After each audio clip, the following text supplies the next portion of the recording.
We've woken up. We're moved to room 8007. And recovery's going well. I mean, I was super out of it. I don't remember waking up and being in another room. I just remember waking up from surgery. They had me walking, that day or the next day. I think it was that day. They had me walking. It was Monday. I was walking Tuesday, and I went home Wednesday. Like, I was in and out of that hospital Monday to Wednesday. And I was okay. I think the discharge was a little bit interesting, like being discharged that quickly, and we were all foreign to the medical world of how the hell do we care for her now. And so I was out of it. I just went home, discharged, and got into my bed. And I remember asking, can I be on my laptop so I can make sure I'm working? Because I didn't want to fall behind in my job, and I really didn't want to take any time off. So I remember laying in my bed with my laptop and my doctor saying let's 6 weeks, let's try not to. But by 2 or 3 weeks later, I'm like, okay, I gotta do emails, I gotta fight school to run. And I laid in my bed Wednesday, Thursday, Friday, and Saturday recovering and thinking everything was totally fine and okay. When Saturday hit, Saturday morning, I woke up very much in excruciating pain in my head. And it wasn't just you just had brain surgery and your skull's cut open and your veins are shot and just your nerves are hurting and whatever. It wasn't normal after surgery pain. It was Mom, I'm in a lot of pain. And we had me on medication, obviously, for the pain. So all day on Saturday, we were, giving me pain medicine. Nothing was working, and I pushed through. And I pushed through until 9:30 at night. So Saturday night at 9:30, I took my last dose of pain medicine, and I said, Mom, something isn't right. I shouldn't be in this much pain. We gotta go. We gotta go check it out. So we went back to Cedars-Sinai at 9:30 at night, and we were there until about 3 in the morning. We get there. They asked the most bizarre question at check-in, I think it's bizarre for me because I was new to this world. But what brings you in to the ER? And I'm standing there I just had brain surgery in this building 5 days ago. Half my hair's gone, scar on my head. What do you mean, what it brings you? But I don't know. That might just be me. I was dealing. But I said, I really can't handle the head pain I have right now. Something's wrong.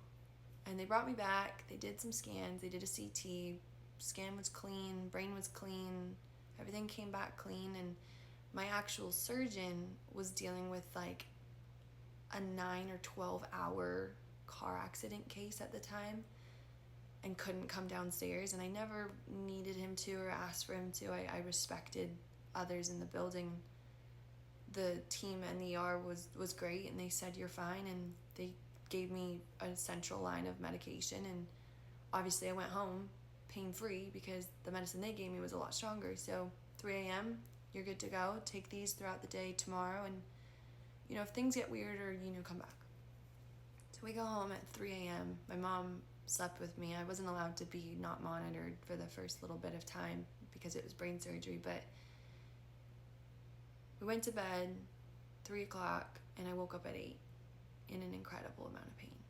And at this point, maybe was when we should have gone back, and I don't know.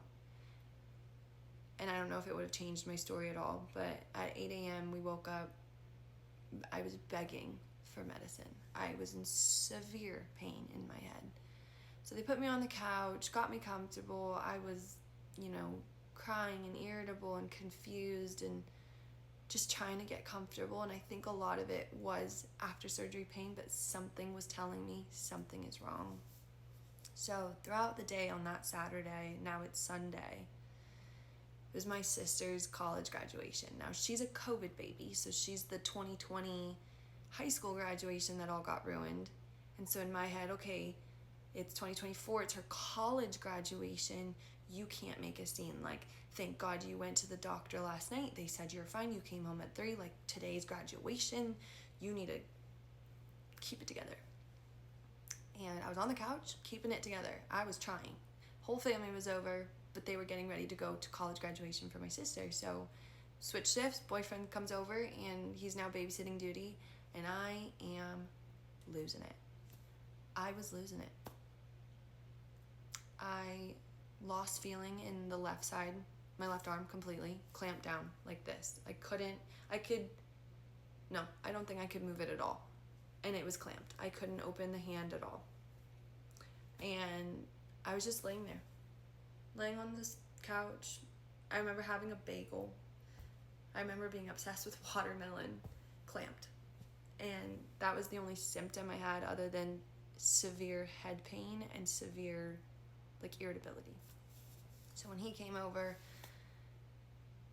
at this point it's 3:30 in the afternoon, so this pain had started all the way from Saturday morning through Saturday into going to the ER, into being clear to go home at 3 a.m., into 8 a.m. pain medicine, and now it's 4 o'clock in the afternoon, Sunday. So the ER doctor we had on Saturday said, if things get worse, come back or email or call, and we'll tell you what to do. So my dad was at graduation with the rest of the family, and he emailed that doctor saying, her arm's clamped, what are we doing? His immediate response, get to the hospital now.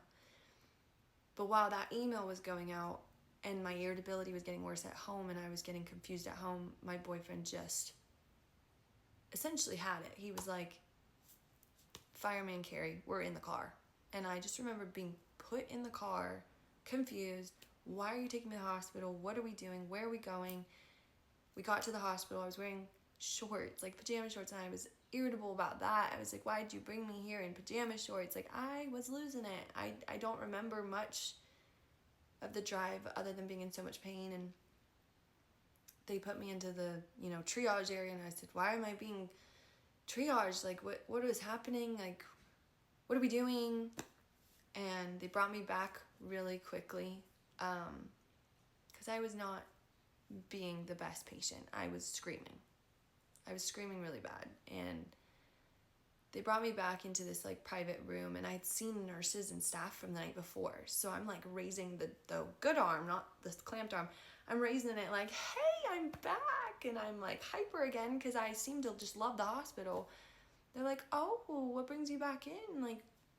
You were okay? And I was like, I can't feel my arm, we're fine. I'm hyper now, just was screaming. We get in a room, they start all the neuro checks.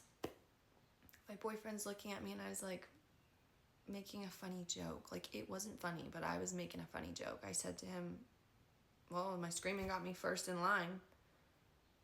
And within that same second of making that joke and not realizing how serious everything was, the nurse walks in, does her neuro check, and says, smile, and I've got droop, and she's calling a code brain. And I'm sitting there what's going on? Still delirious. And 20 people rush in. They're rushing me back to the CT. I'm having a full stroke. Now I'm in CT. I'm having a full seizure. They are saving my life, and my boyfriend's calling my parents saying, you need to get to the hospital. Katie's having a stroke. And it was mayhem. And their version of this story, which I so hope they'll one day share, is so intense, because I just remember code brain and a ton of doctors, and then waking up in the ICU. Let's get into that.